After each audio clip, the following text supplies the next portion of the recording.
Welcome back. It's your boy Cheese. Got another video for you guys today. Similar topic. You know, I'm a comic book fan. See that right? Well, I mean, it's not 2020 anymore, but whatever. Thanos 20. Hardest choices require the strongest will. And Marvel is making a choice.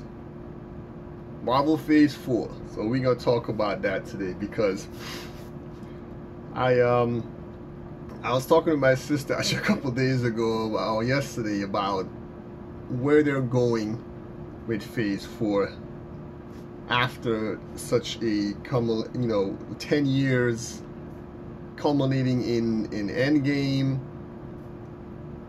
How do they top that?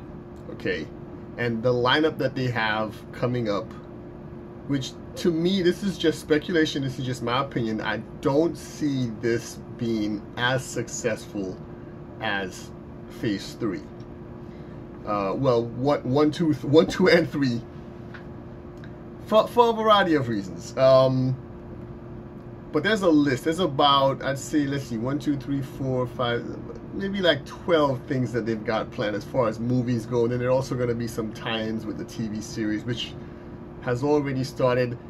But full disclaimer, I have not seen any of Marvel Phase 4 yet. I haven't seen WandaVision, Falcon and Winter Soldier. I'm just catching, snippets on YouTube, what other people have said about it. And I'm just giving my general consensus as to why I think that it could go sour for Marvel upcoming. If I'm wrong, I hope I'm wrong, but I don't know. So let's start with what's already out. We have WandaVision and Falcon and the Winter Soldier on Disney Plus. Right off the bat, Disney Plus is just, you want to talk about a monopoly, the big baddie in the sky. That's Disney right now, because what they're doing with their channel lineup, and the biggest issue with this charging people for movies. How are we allowing this to happen? Why are we supporting Disney? They're taking streaming money from us, whatever Disney Plus costs now, 8, 9, 15 bucks a month, whatever it is. It's gonna go up every month anyway, and then charging people for the upcoming first movie of Phase 4, Black Widow, $30. 30. That's literally triple the price of the cheapest normal theater you can see if you go in a matinee or something like that, on top of the subscription.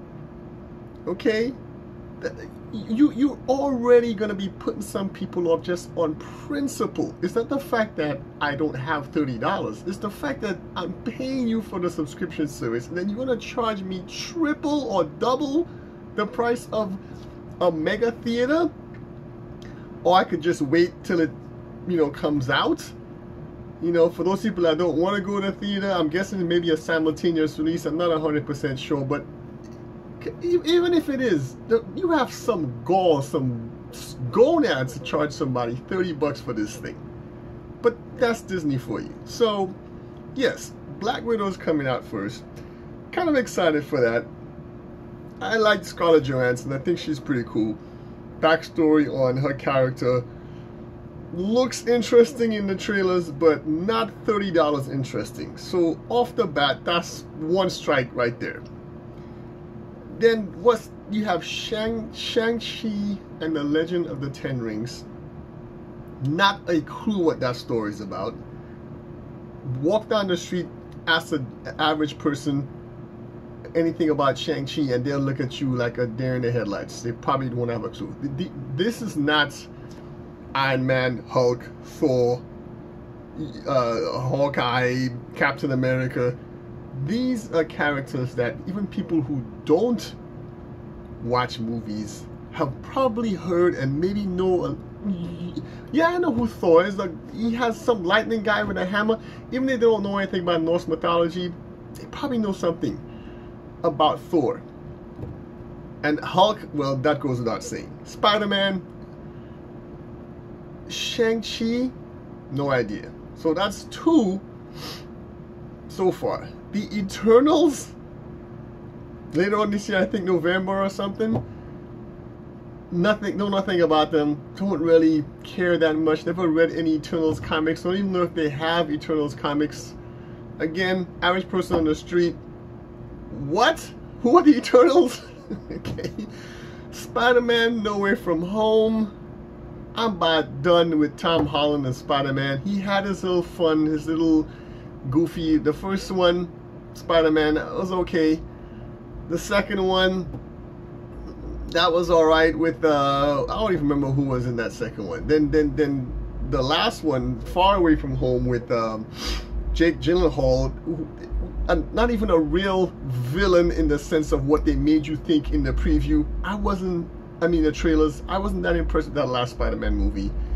It was okay in Endgame, but he's too much of a child, I guess, which is fine for the trying to show young Spider-Man. But I'm tired of this dude just being like a backseat. The Spider-Man I grew up with didn't take a backseat to anybody. Okay, Peter Parker was Peter Parker. He didn't need help. He was just fine being battle on his own. And this guy went up against some pretty tough people back in the comic. He went up against Juggernaut. Didn't go well, but he had some help at the end, but he did go up against Juggernaut at one point. But the point is, I've had enough of Tom Holland. Andrew Garfield's my favorite Spider-Man. Then Tobey. Although for most people Andrew Garfield was the worst, I think he embodied Spider-Man really, really well. That whole story with Gwen, his girlfriend, the way that ended. More mature kind of Spider-Man. The villains were not that good, especially Jamie Foxx's villain, but Andrew Garfield I think did great as Spider-Man. Moving on. Doctor Strange, Multiverse of Madness. Kind of interested in that one. I think the Doctor Strange character, there's really some material that they can go with, because this guy is a serious powerhouse. You're talking about a master of the mystic arts that has the ability to manipulate time itself. Okay, so you can go some places with this guy. It's risky because it involves time travel, but he's also, altering realities, dimensional manipulation. It's a really, really powerful guy in the comics, and I'm interested to see where they take Cumberbatch with this character. Thor: Love and Thunder. If Thor is not in it, I don't know. Do we need to see a female Thor? I don't know if anyone was asking for this, but this chick is about the same size as Mjolnir. And she's going to be wielding Mjolnir now. It's going to be interesting, but whatever. Here they go with this little... They hinted at this at the end of Endgame, girl power, and Thor: Love and Thunder is looks like that's what they're going to be going for, and that, we'll see what happens. Not really that excited with that. Thor's off with the Guardians of the Galaxy, so I'm kind of more excited to see where that story is going than Thor: Love and Thunder. But hopefully it's good. So hey, Black Panther, Wakanda Forever, whatever. I don't know what they're gonna do with that. Chadwick Boseman is dead. Shuri as Black Panther. What is she? 5'1", 90 pounds wet.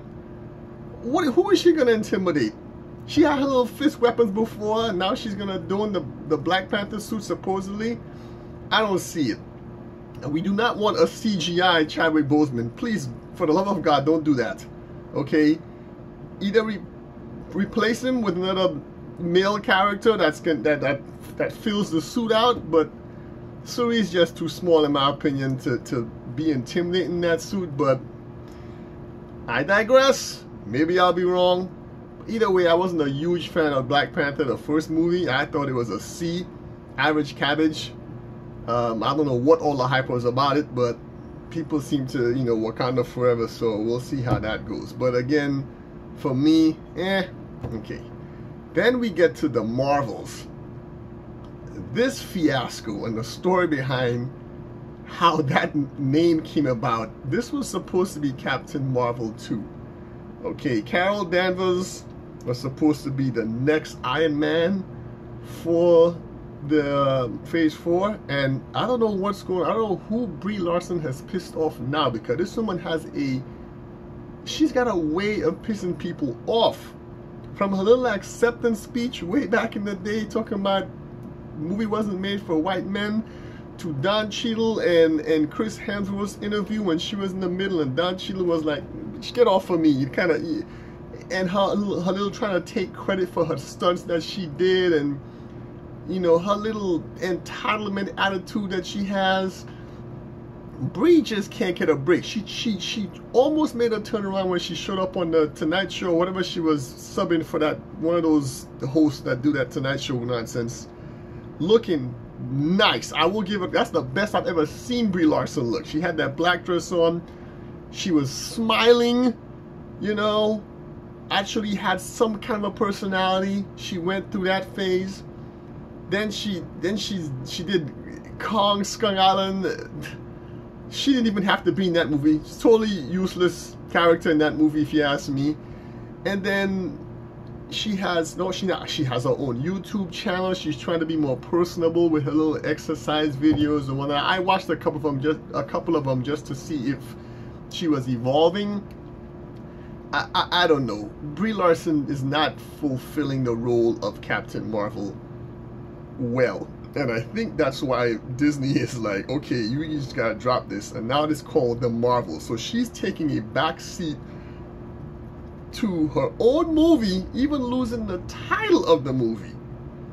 So Brie, good luck to you. If you do show back up in the Marvel, I hope they do something with your character, or you do something with that character to make it more interesting.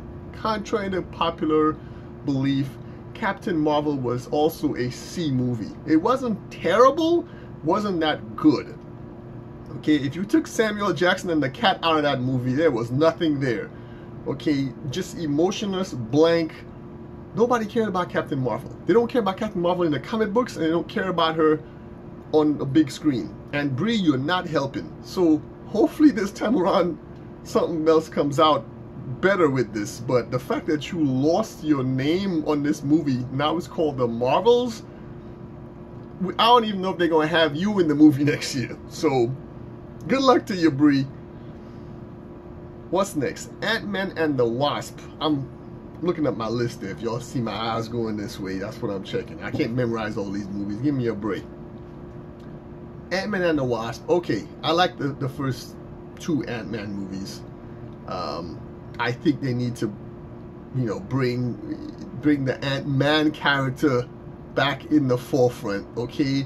Just because there's a woman character in the movie like Ant-Man and the Wasp, you don't need to punk this guy and put him in the back, okay?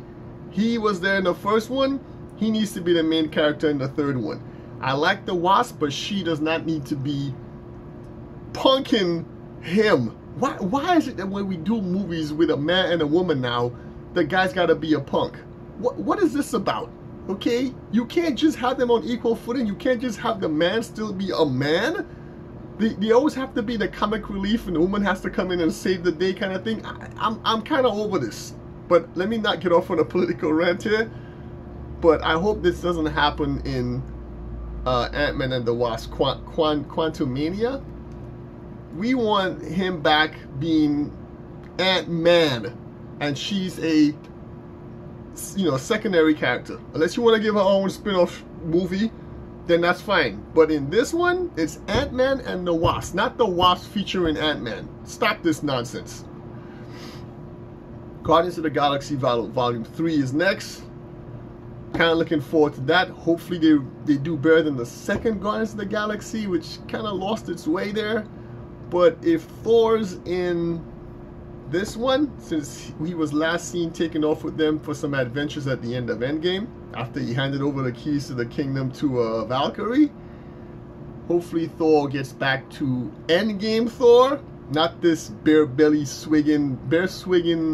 swilling, pot-belly dude from Endgame. That was just ridiculous. I just hated what they did to Thor in Endgame, and I'm hoping they fix it for Guardians of the Galaxy.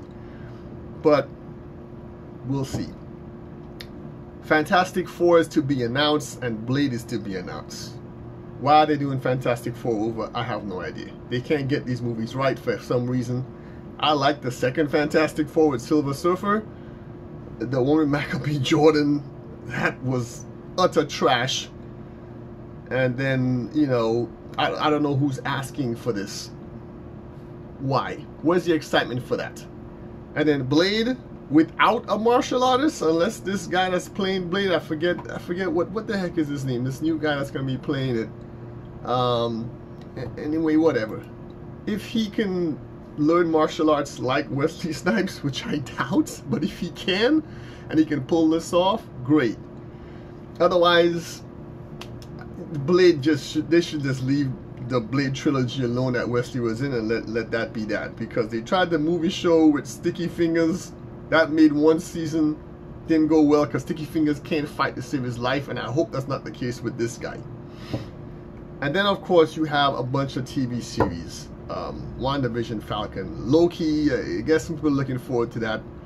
What If, Miss Marvel, no excitement. Hawkeye, tertiary character. Is anyone really excited about that? Moon Knight, She-Hulk, some know She-Hulk, some don't. Is there going to be as much excitement as Hulk? Don't think so. All depends on if they just focus on making a good movie and not beat up on men the whole time in She-Hulk. You know, She-Hulk bad and, you know, She-Hulk good, men bad. I have a dangerous feeling that's what they're going to go with that. Hope I'm wrong. A bunch of other ones on here. I Am Groot, Armor Wars. I don't know what half of this stuff. Groot, yes, I know what Groot is, but I'm saying Armor Wars and Ironheart. Average person on the street just doesn't know these movies that they have come out. They're not familiar with the characters in them. You know, so you know, Shanghai, Eternals, Marvels, you know, they're not going to have that same impact that Guardians of the, Marvel Phase 3 did. I don't see it. Okay? So, over the next year and a half, let's see what Marvel does.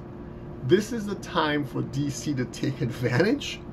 Now that Marvel's shot is his biggest shot, his game-winning shot was Endgame. They've slowed down because of COVID and whatnot. DC, you hit out of the park by letting the Snyder Cut come out. Build on that. Make a good Green Lantern movie. Make a good Hawk Girl movie or something. Okay, let's get back in the game here after Snyder Cut. Make sure this next Suicide Squad film is good. Not a disaster like the first one. And let's get the competition going again. But lastly, I think people are also a little bit, I guess they're just comic book tired. We want something else maybe. They're just tired of the comic book movies. We want a break from it. We had 10 years of it. They're great. But maybe slow down a bit and let's try something else, Hollywood. Let's get some excitement back for science fiction movies. Let's get some excitement back for good horror movies, if that's still possible. You don't have to scare the pants off for you, but a good story. Let's get back to that genre maybe, because it ebbs and flows. And comic books had 10 years. People may be getting a little tired of it. I could be wrong, but we shall see how this goes over the next year and a half. And maybe I'll come back to this video if I'm still alive in a year and a half, hopefully, and see if my predictions were right. But I just don't think that Phase 4 right now on paper is going to be as successful as Phase 3. But I'll leave that there and see what you guys think about this. Leave a comment below, hit that like button, subscribe if you haven't already, and I will catch you in the next one. Take it easy.